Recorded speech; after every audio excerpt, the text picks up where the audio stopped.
روايتك أحيانا بتحتاج إعادة هيكلة، والهيكل اللي هو structure الرواية بتاعتك ببساطة ترتيبة المشاهد في الرواية.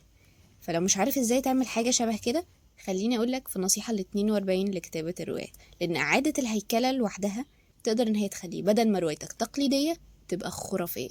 خلينا نبدأ بداية تقليدية للروايات. فمثلا المشهد الأولاني بتاعي بيكون إن احنا بنحكي عن ماضي البطل، إن هو كان مهندس بعد كده دلوقتي بقى بيشتغل كدراي كلين. المشهد التاني بيبدأ يوم عادي جدا وسط أهله وصحابه، بعد كده في التالت هو دلوقتي شغال في دراي كلين فبيوصل هدوم. المهم البيت اللي هو راحه في المشهد الرابع سمع جواه أصوات غريبة ولقى الباب مفتوح، فدخل جوه لقى إن فيه جثة، وفي ساعتها الشرطة قبضت عليه. بعد كده في المشهد الخامس نقلنا إن احنا وصلنا اسم الشرطة ودلوقتي هو بيتحقق معاه.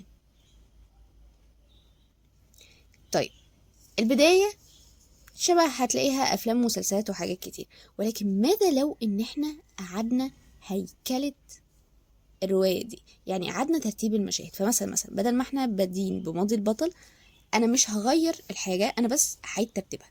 فهبدأ برقم 3، هخليه إن هو أول حاجة بيبدأ وهو بيوصل هدوم، بعديها إن هو راح ولقى الباب مفتوح ودخل لقى الجثة واتقبض عليه، بعد كده بقى بيتحقق معاه.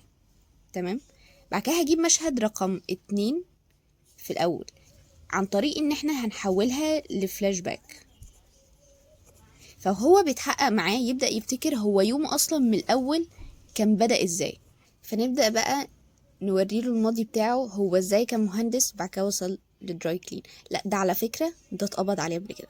فعزيزي الكاتب، بدل ما احنا كنا بادئين بداية ممكن تكون خلينا نقول تقليدية، ممكن يكون فيها جزء من الملل شوية، يعني احنا بادئين بماضي البطل والقارئ بتاعك أصلا ما اهتمش بالبطل عشان يهتم بالماضي بتاعه. الحاجة التانية ان انت حاطط في الأول يوم العادي ماشي ازاي، بس ده ممكن يخلي القارئ يعمل له سكيب لأن هو مش مهتم.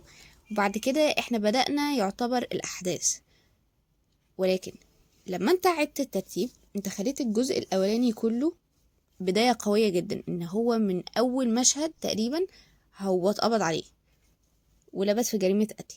بعد كده بداية اليوم اللي هي ممكن تكون عادية وتتقلب، اتحولت لان هي بقت جزء مهم جدا هو ما ينفعش اصلا ما يقراهوش، لان هو هيرجع مع البطل بفلاش باك يعرف هو ايه اللي حصل في الاول عشان يوصله للحتة دي.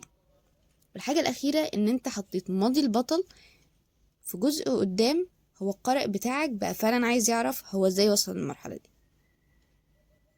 فإعادة الهيكلة عادة احنا بنعملها لكذا سبب، من ضمنها ان احنا نخلي الموضوع مشوق منطقي ومترابط. فاحكي لي بقى عزيزي الكاتب، هل استخدمت التكنيك ده قبل كده؟